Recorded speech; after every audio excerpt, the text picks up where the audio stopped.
সারা দেশে কন্দাল ফসল উন্নয়ন প্রকল্প এর আওতায় 3 দিনব্যাপী কৃষি মেলা শুরু হয়েছে।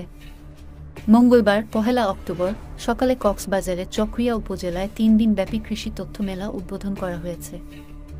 কৃষি অফিসার এস.এম. নাসিম হোসেনের সভাপতিত্বে উপজেলা কৃষি অফিস চত্বরে উপজেলা প্রশাসন ও উপজেলা কৃষি সম্প্রসারণ অধিদপ্তরের আয়োজনে মেলার উদ্বোধন করেন চকরিয়া উপজেলা নির্বাহী কর্মকর্তা মো. ফখরুল ইসলাম। এ বিষয়ে চকরিয়া উপজেলা কৃষি অফিসার জানান, এই মেলাটি 3 দিনব্যাপী চালু থাকবে। এই মেলায় মূলত আমরা কৃষির যে বিভিন্ন প্রযুক্তি ব্যবহার করে আজকে কৃষি উন্নত কৃষিতে পরিণত হয়েছে, সেই বিভিন্ন প্রযুক্তি স্টল আমরা এখানে রেখেছি।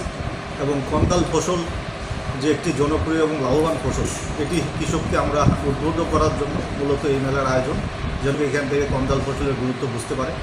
মেলায় আমরা 9টি প্রযুক্তি স্টল করেছি। পাশাপাশি আমাদের কৃষি যন্ত্রপাতির স্টল রয়েছে। বেসরকারিভাবে যারা কৃষি নিয়ে কাজ করে এরকম 2টি এনজিও রয়েছে আমাদের এখানে, এবং পাশাপাশি কিছু নার্সারি অংশগ্রহণ করেছে, যেহেতু এখন বর্ষা বৃষ্টি চলমান আছে, সবাই যেন বৃক্ষরোপণে উৎসাহিত হয়, সেই লক্ষ্য সামনে রেখে আমরা তাদেরকে মেলায় অংশগ্রহণের সুযোগ দিয়েছি।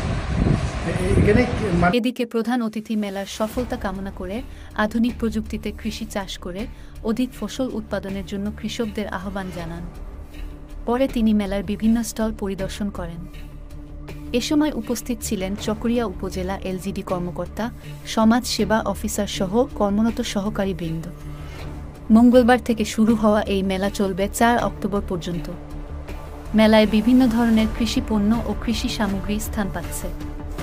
News desk, FTV।